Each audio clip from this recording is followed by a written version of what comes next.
नेत्र खोले तो सामने भगवान बालक स्वरूप में विराजमान है और गर्गाचार्य को देख के मंद मंद मुस्कुरा रहे हैं।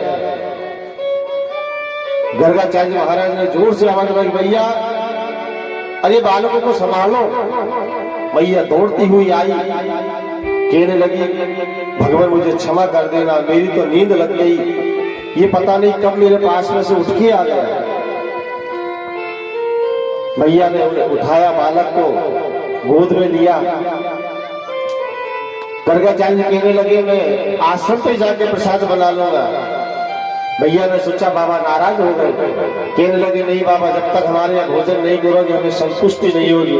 मैं आपको वापस से आटा दाल दे देती हूँ, आप दोबारा बना लेना।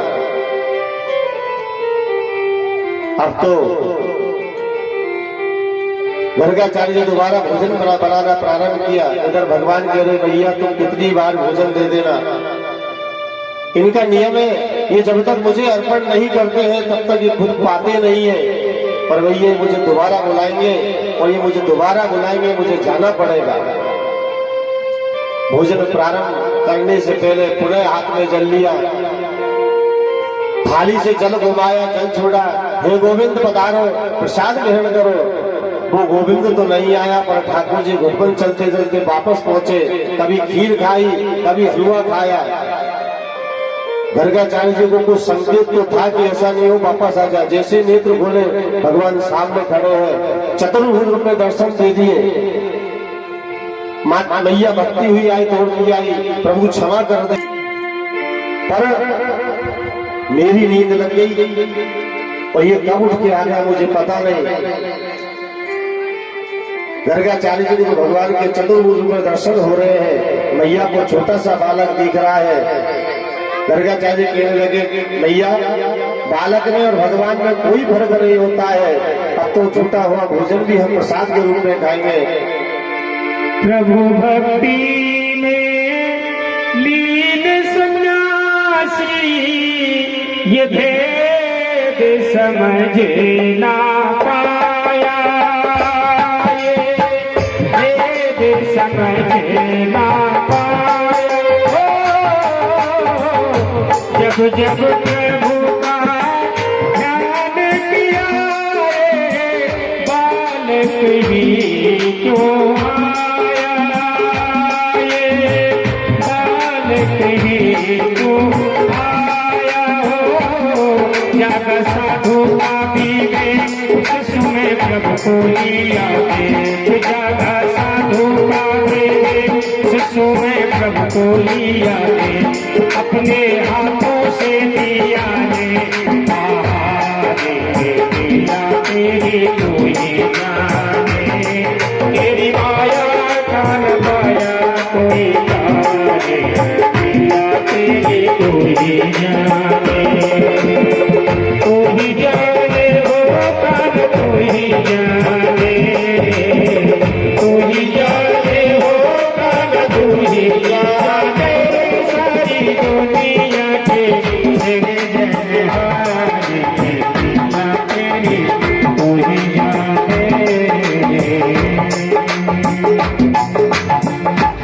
सुनते मुनि वर्णन कर रहे हैं राजा, इस प्रकार से भगवान लीला का रंग बदल जाएगा। जैसे हम हवन करते हैं, यज्ञ करते हैं, यज्ञ में जिस प्रकार से शुद्धता के साथ में आहुति देते हैं तो आनंद हो जाता है, इसी प्रकार से घर में शुद्धता के साथ में भोजन बना के भगवान को जब आहुति देते हैं तो जीवन आनंदित हो जाता है। पहले की व्यवस्था ऐसी थी कि रसोई जो दूध इतना प्यारा है कि पूत को उठा के फेंक गई। मैया घर में दूध उफलना नहीं चाहिए, ऐसा शास्त्र कहता है। दूध उफलने का संस्कार सब एक बार होता है, जब मकान का जब नागर होता है उसमें ब्राह्मण देवता मंत्र के द्वारा जब रसोई का पूजन कराते हैं तो भगोनी में दूध रख के और दूध उफलवाते हैं और वह संकेत देते हैं ये दूध जो आज उफल गया है जीवन में कभी उफलना नहीं चाहिए। ग्रस्त में उफान जो आए उसमें जल के छींटे मार मार के, प्रेम के छींटे मार मार के उसे शांत कर देना, उसमें कभी उफान नहीं आना चाहिए। दूसरा विधान ये है, अगर दूध घर में उफलता है तो अपने पति की उम्र कम होती है, इसलिए मैया ने तुरंत अपने बेटे को छोड़ा, जिसको हृदय से अनंत प्रेम करती थी, उसको भी छोड़ के दूध को संभालने गई। दूसरा विधान ये है कि दूध क्यों उफला। कामधेनु जो गाय है जिसके का दूध भगवान पीते थे, वो चूल्हे पे रखा हुआ सोच रहा है अब ये मैया का दूध पी रहे हैं, इनका जब पेट भर जाएगा तो फिर मुझे नहीं पिएंगे। इसी कारण से रो रो के वो उफलने लगे। मैया ने जाके मटकी उतारी, वापस आए और भगवान मचल गए। मैया दधि मंथन करने लगी, फिर कोई कार्य याद। मैया ने कहा अल्लाह तेने ये क्या किया।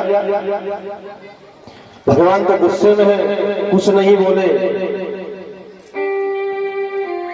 मैया ने दही सकेला, साफ सफाई की, लल्ला को उठाया, दूध पान कराया, सुला दिया। एक दिन की बात है, मैया अपने कार्य में व्यस्त है। भगवान धीरे धीरे घुटमन चलते चलते आंगन में आ गए, जहां पर सारा पानी इकट्ठा हो जाता है, कुछ कीचड़ हो रहा था, उसमें आके खेलने लगे। कीचड़ को उठाए, उछाले, अपने ऊपर डाल ले। मैया की जैसे ही निगाह पड़ी, दौड़ती हुई आई, हाथ पकड़ा, पानी के पास लेके गई। अब कह रही है तू कितना शैतान है, कितना उदम करता है तू। मुझे तो ऐसा लगता है कि पूर्व जन्म में कोई सुअर था। तुझे कीचड़ से कितना प्रेम है। कीचड़ कोई खेलने की चीज है।